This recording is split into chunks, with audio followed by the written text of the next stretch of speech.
Привет, эко-рукодельницы и рукодельники! С вами Ольга Tchizch и Эко-проект Tchizch. Сегодня у меня необычный влог. Канадский блогер по пэчворку Бренда Логан, она ведущая канала Conquering Mount Scrapmore with Brenda, берет у меня интервью на английском языке. И сначала пояснение для русскоязычных слушателей. Включаете под видео нижнюю панель, нажимаете курсором на значок «Субтитры», и все, у вас включаются субтитры, в данном случае на русском. Приятного просмотра! Welcome to Conquering Mount Scrapmore with Brenda. Today we have Olga, and she's from Russia, and she's got a YouTube channel as well. We're going to put all her YouTube information in my description notes below. Olga, do you want to say hi to people? Good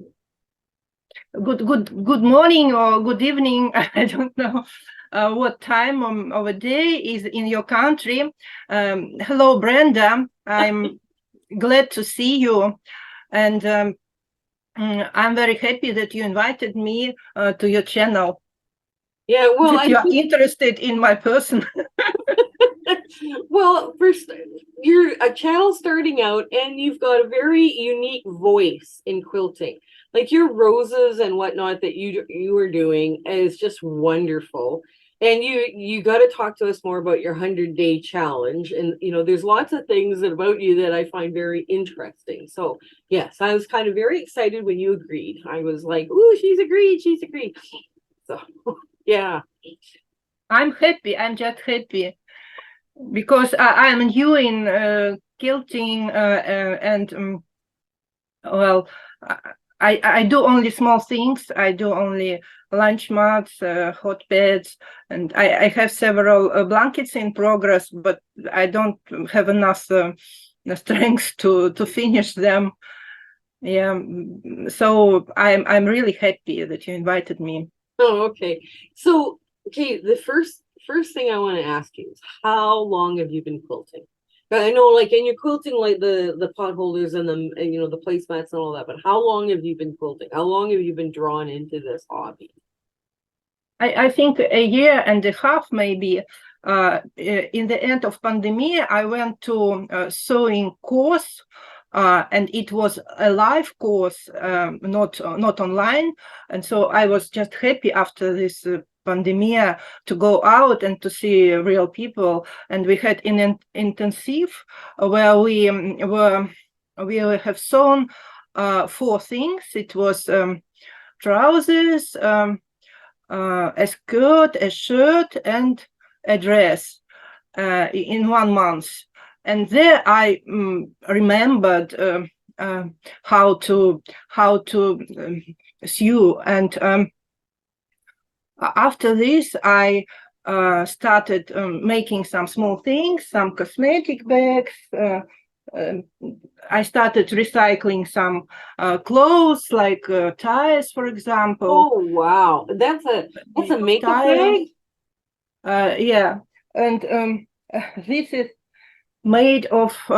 This is also made of ties and jeans, and these are the small details on a tie. So, see, these are these small details. Oh wow! This is made of these small details from ties, and it was a period when I was making ties for ladies, for women. So I took a men's tie and have sewn it in some way, yeah, and made a ladies tie out of it. Oh, okay. And I have made quite a lot, and I still have a lot of men's tie. I have boxes of men's ties, so, and I use them for my works. Okay, so and, when you started your quilting adventure, like what really sparked you? Like what was yes, the roses. I saw a channel of we have such a Russian blogger. Her name is Gela Chara, and she's very, very creative. And she also is sewing from old clothes, and she's recycling some old things. And I saw she made such a rose, and she made an application on some quilt of such a rose, and I liked it so much, and I started making some such roses, and I have quite a lot of my clothes that are now decorated with these roses, covered with these roses, all the spots, all the holes on my clothes. So this is a skirt. Oh, wow. And in the back also. So That's awesome. this is a sweater, a jumper. Yeah. Oh, wow.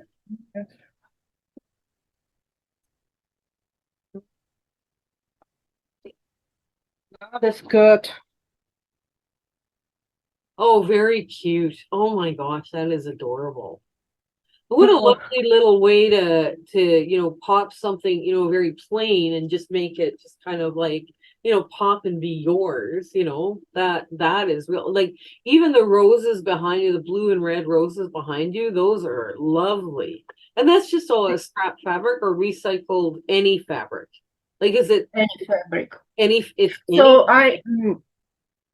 the idea of my my project is that I work with what I have. So if I have some fabric, I recycle it into something in what this fabric can be recycled. So I start from the fabric that I have.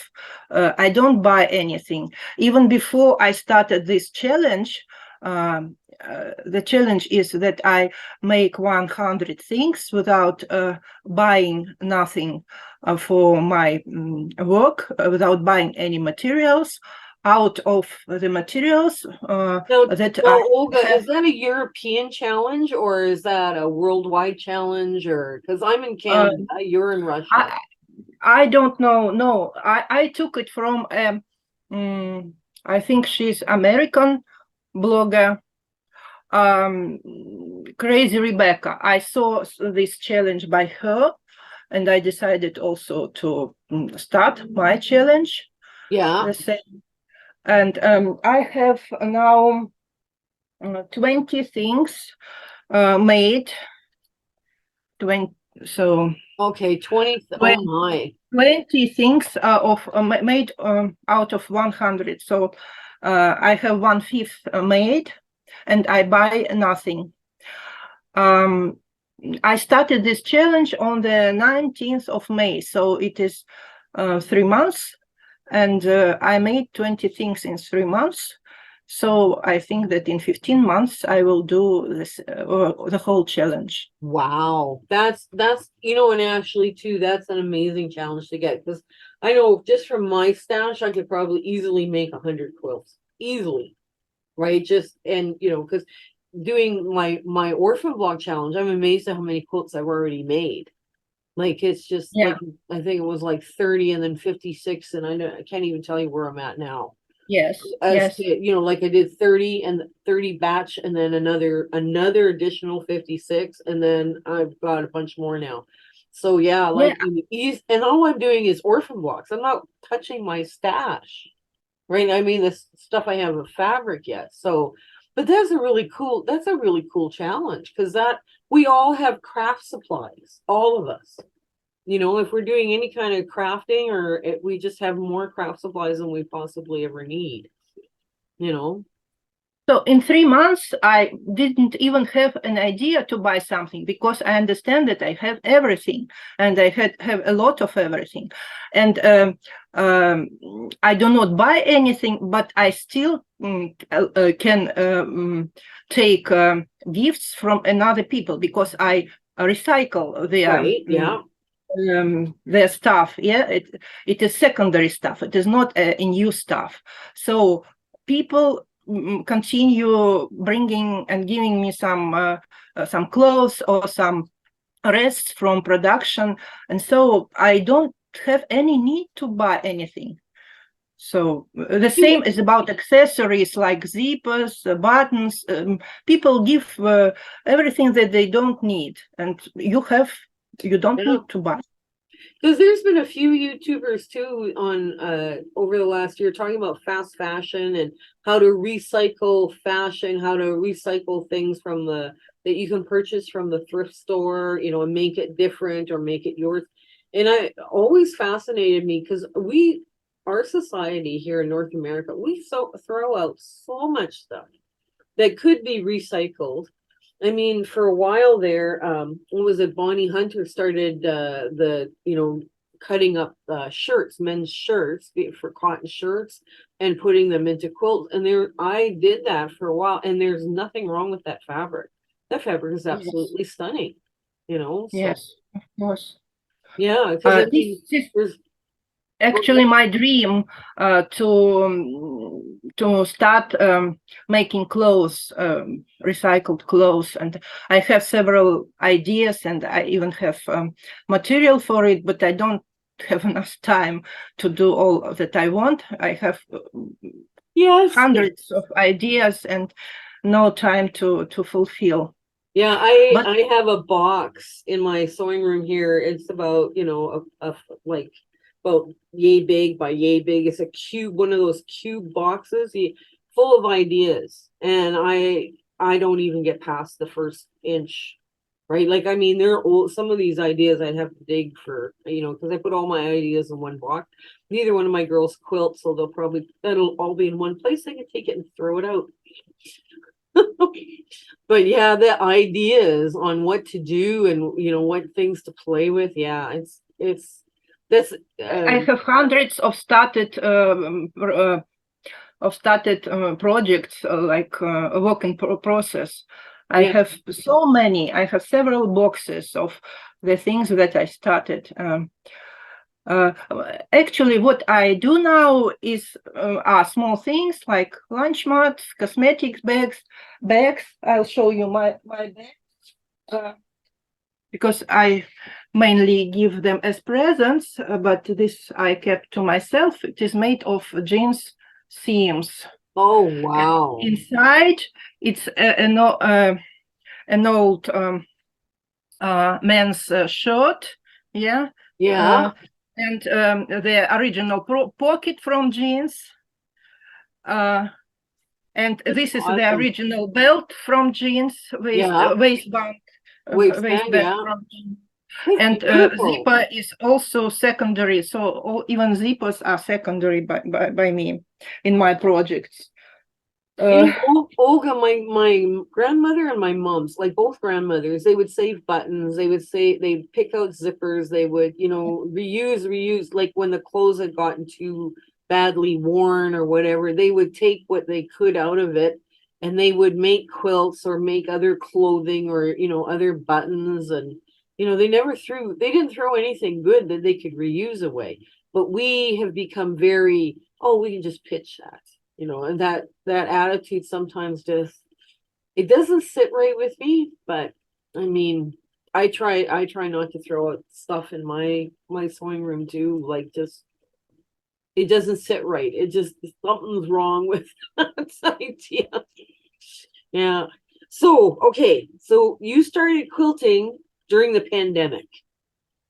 Now, as you're watching this pandemic from your country, what things did you notice about the crafting world, right? Like, I mean, like, what things did you really find that was bringing people together? Like, you know, kind of like what tools? Like, was it Zoom? Was it, you know, like people because people couldn't really meet in our country. We couldn't gather and have like quilting days or, you know, days where we'd all sew. So we would try things like Zoom or Facebook Messenger or, you know, stuff like that. Like, what kind of tools did they use during the pandemic for their crafting? I think that they used all online possibilities. Doesn't matter, Zoom or Facebook. I noticed that there were much more courses, like study courses on Yes. patchwork during pandemia. And they were all online, and I was looking for a live course. And when I found it, it was just sewing clothes. I went there. And yeah, I think that the amount of schools grew up, and the amount of bloggers who are doing master classes. I'm not doing master classes. I just show the ways how to recycle. Yeah. So I'm not a master of patchwork. I understand this, but I just show that with what you have, you can make quite nice things. Yeah, of course you can. Yeah, just and yeah, I just like I say, I just love the stuff behind you on the wall there. That's just like stunning. Okay, so you started a YouTube channel. What made you start this YouTube adventure? I had a channel long ago. I had it since 2014, I think, and I'm a psychologist, and I used it for my psychology lections, but it was not developed. It was not popular at all. It was not developed, and it had like 10 subscribers, and now I also don't have many subscribers. I have, I think, 330, but they are all due to quilting and to this patchwork, to this ecological project channel. I found out that people like much more seeing some processes, when people are doing something, not just talking. No matter what genius ideas they talk, it doesn't matter. It is much more interesting to see how somebody is doing something. Yes. I look the farmers, how they grow cows, and so how they take birth of cows. So I like seeing some material life, and not listen to some ideas. And so when I started this, I call it ecology project Tchizch, I got some very popular for me, for my previous experience. It were popular videos, like 6,000 views or 5,000 views for me are good, because I never had such. I know. It's just never had such. So don't give up on your YouTube channel, Olga. The first lesson I found, the first 1,000 are the toughest. Once and I remember the day we went finally over, because it took us like months and months and months. It was like 10 months, and we were putting out lots of videos, and it took like 10 months to do that. And it was like the first month that we got over, it was like, wow. Yeah, it was so exciting to earn that 31 cents Canadian. You can't even buy coffee with it, so it's like, yeah. I think maybe I will have 1,000 in a year or in 10 months. Yeah. So if in 3 months I got 300, then in a year I will get 1,000. Yeah, but you got to keep putting out videos and all the rest of the stuff. Yeah, don't give up to your beautiful voice. You have a very unique voice when it comes to like quilting and doing crafts and stuff like that. Now, thank you very much. I think it is due that I have an artist education, so I very rarely make actually patterns. I normally make some freestyle, and so I'm like drawing with fabrics. So I think this is my style. Yeah, and it's gorgeous, and it's good. You have to kind of explore what you really love to do. Yeah, I know. That's now. Yes. I want you to tell us a sad story about your quilting and your sewing, crafting. Like, do you have any sad stories for us? I think it is not really sad story. It is the story that I want so much to make a big quilt, but I cannot. I have maybe 6 or 7 cut, and some even started.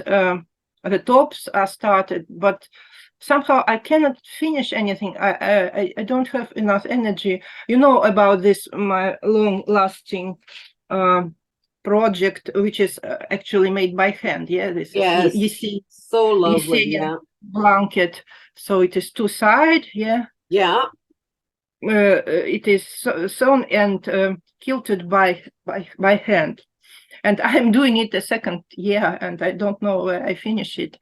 The same is with all my other big projects. But well, okay.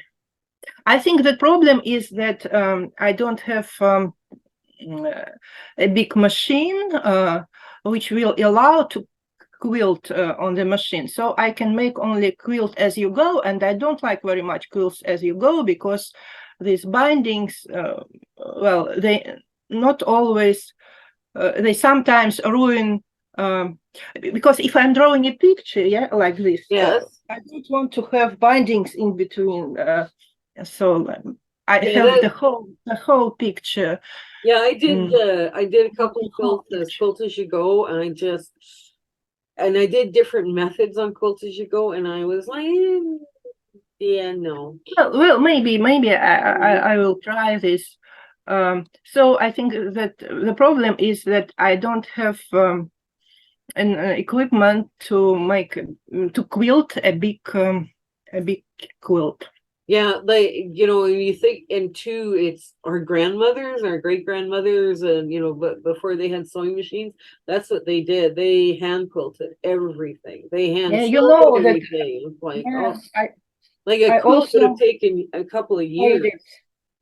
I have shown it on my channel. I also made hand quilting with these lunch mats. Oh wow, that is So so it is beautiful. in 2 colors. The rose is quilted in red with red color, and the other is with green color. And I tried to draw like Yeah, I like grass how you made your stitching leaves like leaves. on it. That Yeah. whole leaf shape, that's beautiful. That This is is the beautiful. 2nd one. This is actually my style. I am like making a mosaic. Yeah, Yeah. I'm making a central figure, like a rose, Yeah. and I'm making a background, and this background is made of different fabrics of the same color, of the same tone. And this is my style. Yeah. This is what I make. And the back side, I also make like an after quilt. Yeah. Yeah. So from the same fabrics, I make a patchwork. They're like beautiful. this. Yeah. Yeah, everybody has to use scraps.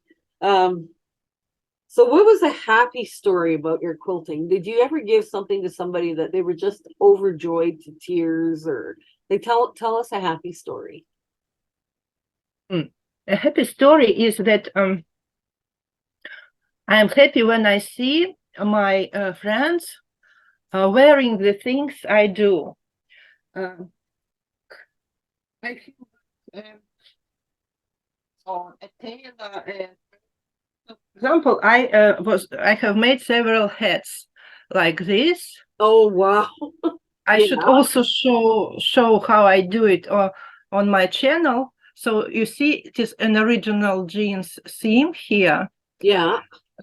They are made of different fabrics, of different jeans of different color, and some other fabric, and it is reversible, so you can wear it like this. Oh wow! This side up. And when I see my friends, both men and women, wearing this my hats, I'm just happy, because I feel like I am a designer, a fashion designer. And Great. I'm happy. Or my bags, for example. Recently, I met my friend. She's a girl, and she was wearing a coat from the production that give me the arrests. it is called Sonia в царстве Дива, and it is very ecological production. They throw out nothing. They give the things to me or to other people who are recycling. And I saw a quote from them on my friend, and at the same time, she was wearing my bag. So, and when I saw, and I love their production very much, I love their things very much. And when I saw that she combined their coat with my bag, I was happy, because it means that I'm on their level, yeah? Like, that my bag matches their coat. It was a wonderful feeling, really. Yeah, it is. It is when you make something with somebody and they just love it. I know, isn't it? It's just, yeah, it's the best feeling in the world, and people don't, they don't get that if they don't do any crafting, right? They're kind of, they don't understand that, ooh, they love it. What was the hardest or most difficult thing you ever made? Do you have that? Like, do you have a story behind that? Or like with some quilters, they say they've attempted to do a Dear Jane and it just about killed them.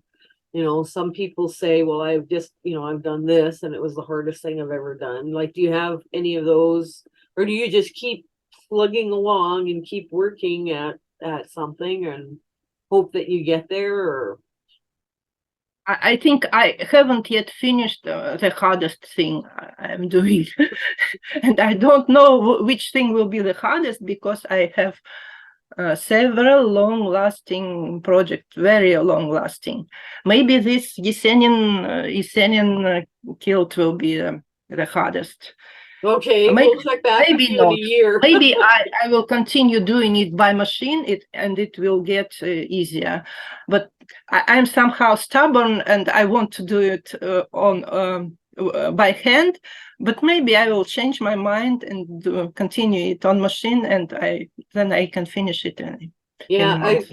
We'll check back in a year. Let's put it that way. See if you're still working on that.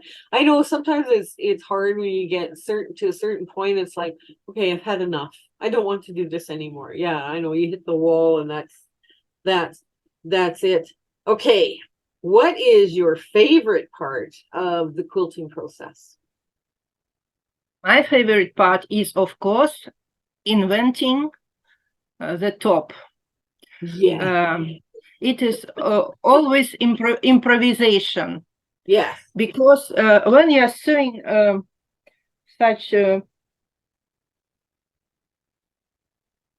thing, like I showed you, yes, when you're sewing such a thing, you never know what piece of fabric you will put next. That's right. Yeah, and it is it is like appearing in the moment, and you don't know what it will look like. Yeah, improv is very much being in that moment of self-discovery and putting the right pieces. Yes, definitely. Yeah. And I like this moment, this process of creation at top, when I'm giving birth to a top, and afterwards, all the other thing I don't like so much, because it is all wrapping, finishing, yeah. So the least favorite part of your process is what? The finishing or quilting? The quilting, yeah. And I always have some technical problems with quilting, because at first my foot for quilting was working. Now somehow it doesn't work. Then I started quilting with normal foot, with ordinary foot, but it also doesn't work. Then I started quilting by hand.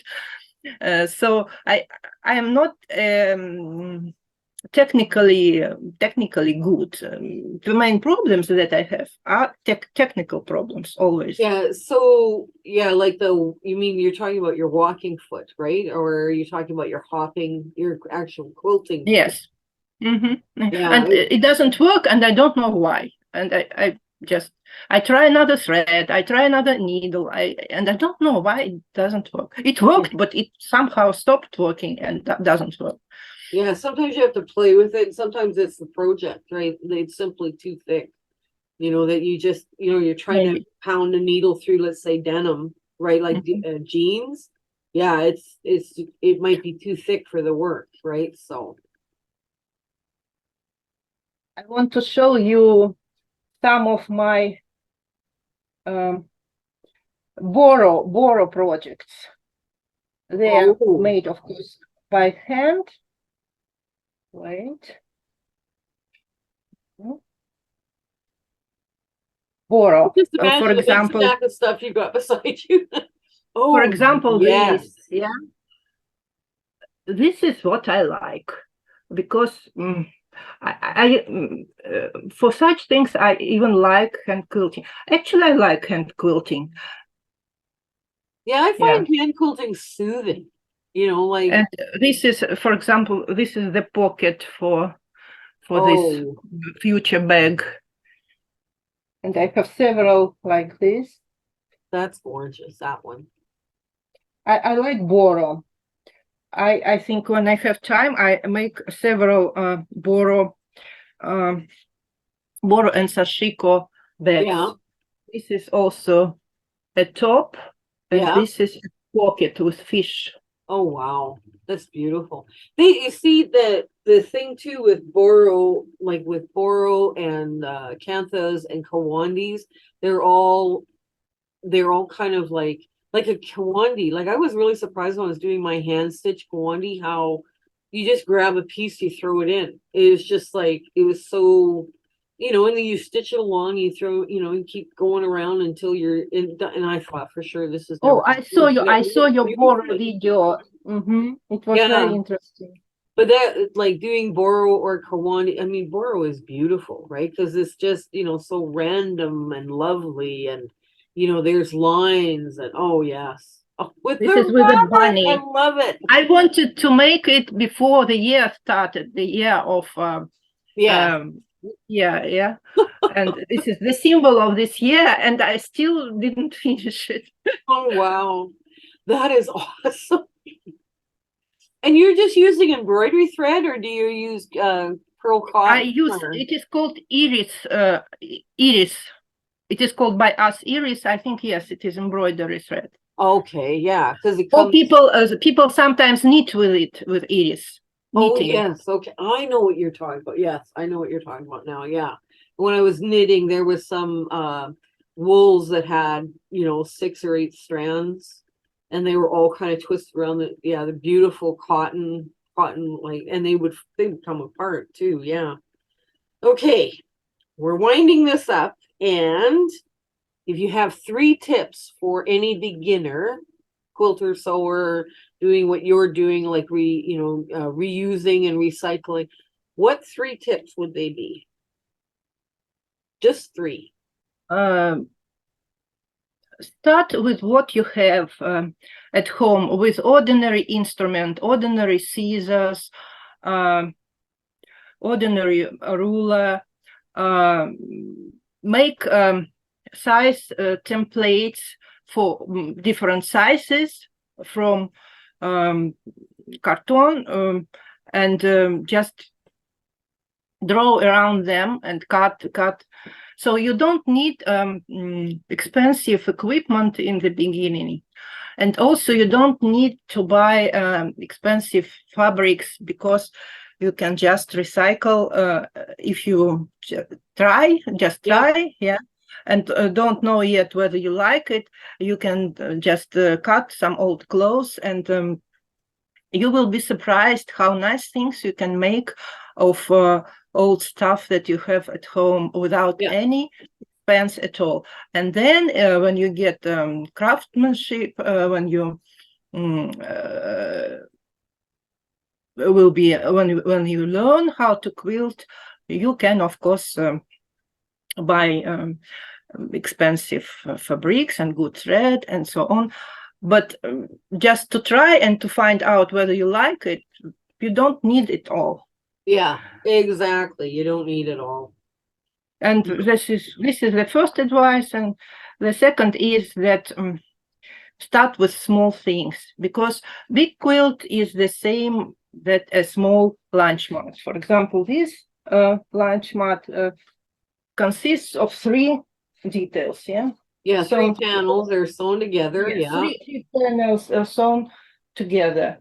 Here you have 3 panels, and in big quilt you have 100 panels, Yeah. but it is the same. So if you can make this, you can make a big quilt. Yeah.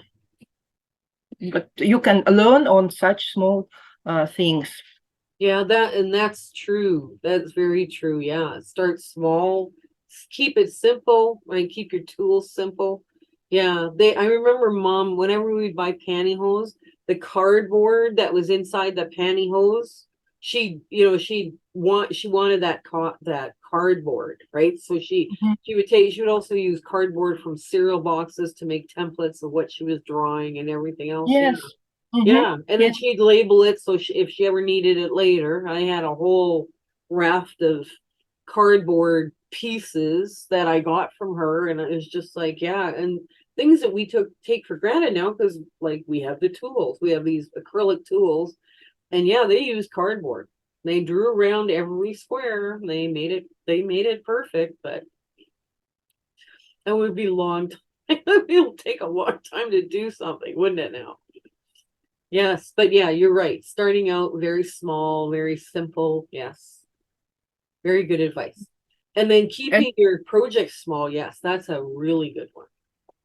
Even I started with a doll blanket, right? I mean, just in hand quilting, right? I mean, that's where I started, was a little doll blanket. So what's the third one? You got 3. The third one is first, I think that beginners can have the same problem as me, that they do not have equipment to make a big quilt. And I think that they should start with quilt as you go. Yeah. And just unite, quilt separate blocks, and then unite them with bindings. This can also make a very nice quilts. Yeah, that's right. They can. And it is easy. It is easy to make. It is very understandable, and so the main thing is that the beginner do not have a fiasco and do not have a pain from this fiasco, so he could be disappointed and never continue. We should avoid it. We should start the light version. Start with the light version, and then you can deepen your craftsmanship.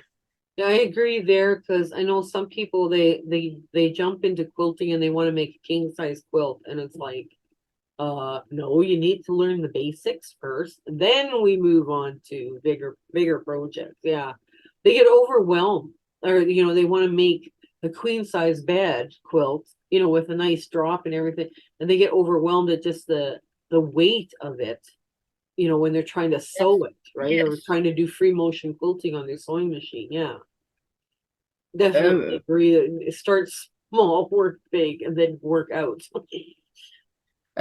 People sometimes overestimate their strengths, because make a big quilt is really big work. It takes a lot of effort and a lot of hours, a lot of energy. So it will be a pity if a person starts and then gets tired and disappointed and quits. And and you spent all that. Yeah, you spent all that money and nothing's coming of it. Okay, what are your 3 most favorite tools that you use when you're doing your crafting? What are your 3 most favorite ones? I use very simple tools. Maybe well, I want to show you one tool that is mine. I was making heads. Heads have such rounded seams, yeah, and I can never. My heads looked not very good because the seams were not ironed. Yeah. And I made such a, I don't know how to call it, such An a ironing thing. ham. That's an ironing ham. Well, we call Yeah. it in North America, we call them ironing hams. So basically you can put curved things on them and iron. Yes, Yeah. yes. And now I use it, and I fill it with the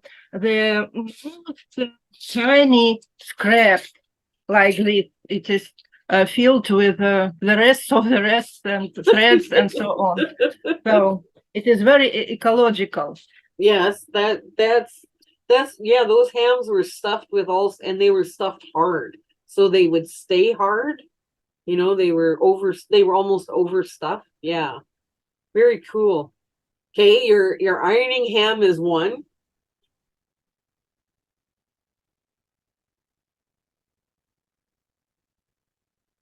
Normal roller blade. Oh, How yeah, it is rotary cutter like this? roller cutter. I think you have electric. Yeah. No, You have this one electric this one's manual. It's got a ergonomic manual. handle. So yes, I Yeah. also have manual. So roller cutter. Yeah. Yeah, rotary cutter. Roller Yeah. cutter. Yeah, And my mom and grandma didn't have one of the. Well, mom did get a small one eventually, but grandma never had one of those. It just is so slick. You know, instead of cutting very carefully on a drawn line. Yeah. it's clips. Don't know. Also cannot show you. The clips which hold the edge. For example, when you are making bags. Yes.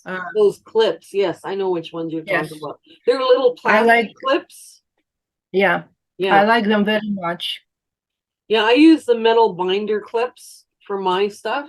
I'll show you what I'm talking about here. This stuff, right? This is the kind of thing I use this. Yeah, but Right? but I use smaller. Yeah, smaller ones than that, but yeah, because they're cheap at Staples. They just, you know, they're a lot cheaper and they last forever. And any of those plastic clips, I've sometimes had a lot of problems. They break. They just break on me. Maybe I'm using them too rough or something, but yeah, they tend to snap on me all of a sudden, but maybe I'm too hard on them. So the metal ones last forever and you know they don't rust. So yeah. Yeah, so that's my thing that I use. Yeah. So any last words, Olga, last words of encouragement you want to give everybody? For beginners, for people that have been doing this for a while, any encouraging words you want to give?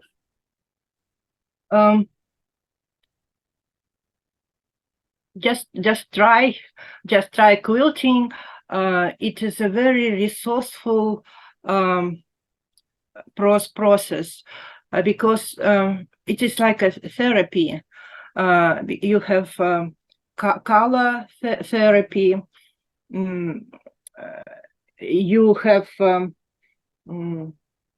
like you feel the surfaces, different surfaces. Yes.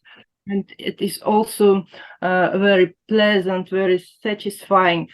I like quilting because I love to touch the quilts. I know, because it's the texture. they're so different. Yes, the texture of the quilt because of when you're different done, fabrics, different textures, and I even I like making textures myself, like from seams. Yeah. Yes. And like this is, I think, also lazy border that you also made. Yes, that's kind of like a koandi almost. Yeah, that's cool. So it is. So they are all so interesting and different to touch, to sense, and I want only to tell that quilting is very, very resourceful. And if you are in the process and if you love it, you will definitely get a very beautiful thing.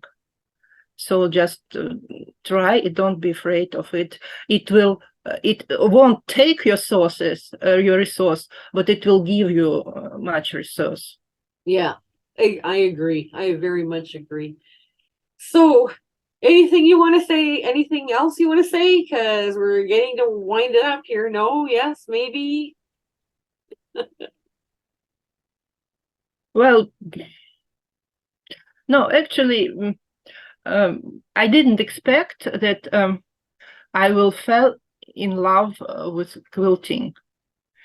Because we don't have, in Russia, we don't have a history of quilting. No, poor people in villages were making such blankets, but still it is not such a rich history as in USA or in Canada, in new countries where people came from all over the world. They didn't have enough clothes, they didn't have enough things, and they were recycling the old things. We don't have it in history, but still there is an interest in Russia to this art, to this craft. I didn't expect that it is so interesting and so resourceful. Yeah. And that I will really love it.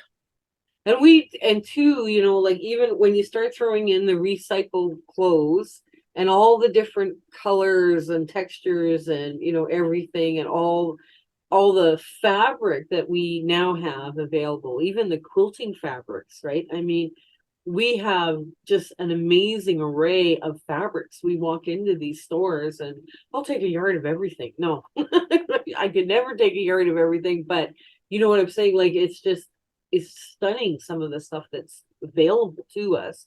And when you go into recycled clothes, you even have more, right? You have more stuff to look at. Yeah, it's falling in love with fabric texture, graphic designs, or, you know, being improv roses, or it's wonderful. That exactly. Yeah.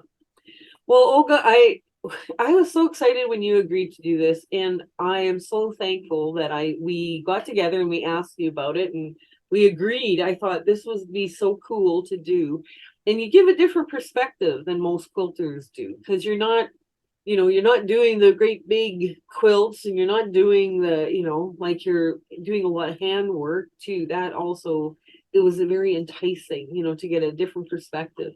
And I want to really thank you for coming on today and just, you know, chatting with me, hanging out and chatting. So anyways, we get ready to say goodbye to everybody. You guys, if you're my viewers and you want to go check out what Olga... want to say thank you to you. I am really inspired by your work, because first of all, you are working with scraps. That is what I respect very much. And you organized such an amount of people, several thousand, in a group. You have these fabulous sewing rooms, virtual rooms. I get, every time I come, I get such a pleasure from sewing together in the company with these expert ladies in patchwork. And I'm very, very grateful to you, and of course for inviting me to this interview. Well, I'm glad it's kind of an international community in those virtual sewing rooms and those Zoom sew dates. It's just amazing how, you know, it's gone right global. And I excuse me, I've never for a minute thought it would go global. I never for a minute thought it would go anywhere past Canada or the US. Maybe a few subscribers from the US, but mostly no. I never had an envision that this would happen. So I mean, but it's about building a community, right, where we gather and we hang out and sew and chat. And some of those members have become friends. Some of the members now, the first time because they're sitting in the virtual sewing room all the time, and they're, well, do you want to be friends? Yeah, okay. And the next thing you know, they're friends, right? So yeah, that's kind of an interesting thing that's happening, that people are bonding over that kind of thing.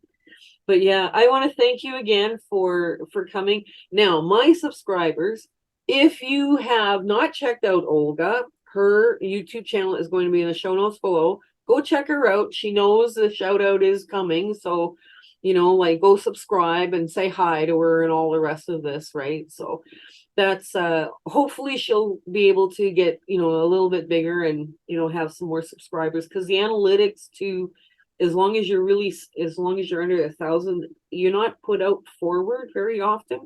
So yeah, help her out, get her channel growing. So that would be awesome for all you guys. Thank you. Okay, Olga. Okay, we'll say goodbye now. Okay, guys, it's been fun. Thank you for coming and hanging out with us. Okay, bye. Bye, Brenda. Bye, guys.